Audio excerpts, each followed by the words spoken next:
Please forgive me, Father. It's been 3 weeks since my last confession. I've been sarcastic to people in power, intellectually abusive to authoritarians. I've even been skeptical of media narratives.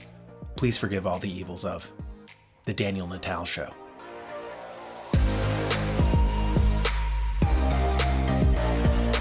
According to the Telegraph, quote, a Black Lives Matter group has applied to register as a political party, the Electoral Commission has revealed, and could field candidates in next year's local elections.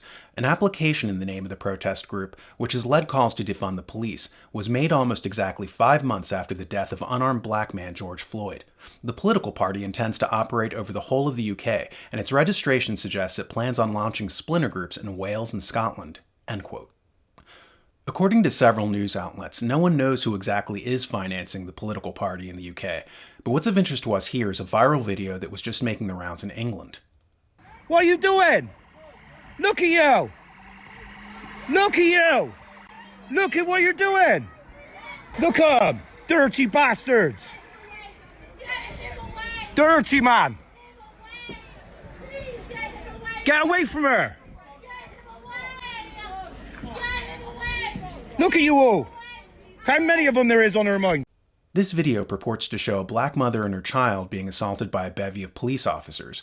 Designed to stir emotions, with an alleged bystander cueing us how to feel, it might bear stepping back and asserting a few facts.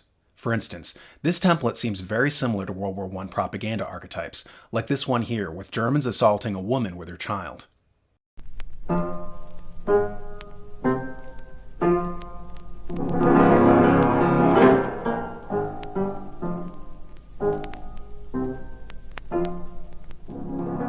Likewise, note this propaganda film here, where we notice the same theme of the innocent mother and baby being fallen upon by the predatory villains.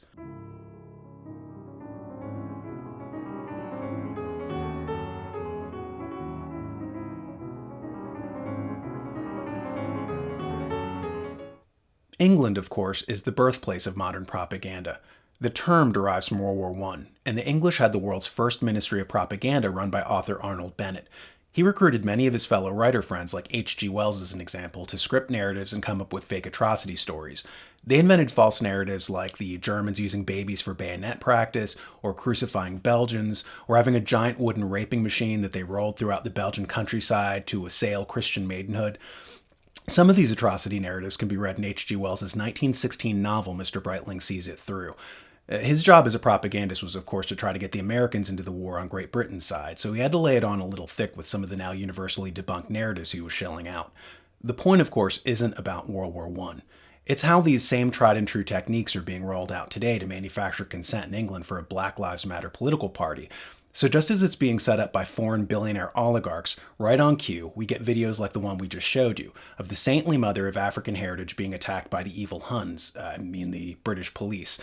The narrative is that the native English-born are villains, and the only way to solve the problem is to create more globalism and disempower the English people even more. The English people have been sold on the idea that self-rule is evil and racist, and that they're better off being ruled by foreign billionaire oligarchs. It just makes sense. So what we have here is a demoralization campaign sowing self-hate into the populace, just like what we saw in America after the Civil War in the South, or Germans after the Second World War. This technique is called black propaganda. This psychological demoralization campaign, once constrained to small groups, is now being rolled out across the majority of Western populations. They're being trained to think that their very existence is immoral, that their immutable characteristics make them inherently sinful, and the most virtuous thing they can do is hand over their countries, their freedoms, and their very posterity.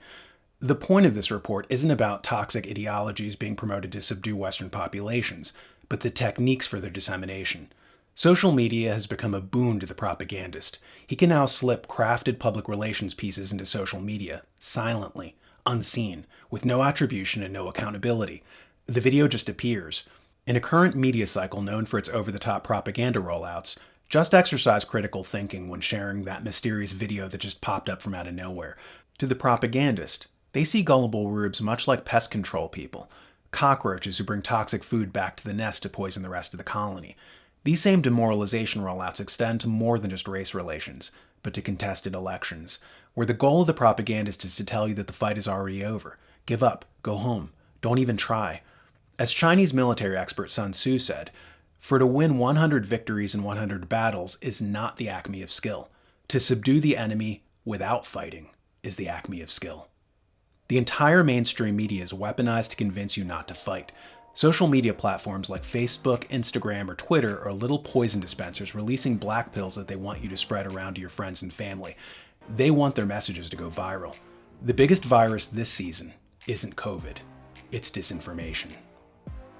People fear any political leader who has his finger on the red button.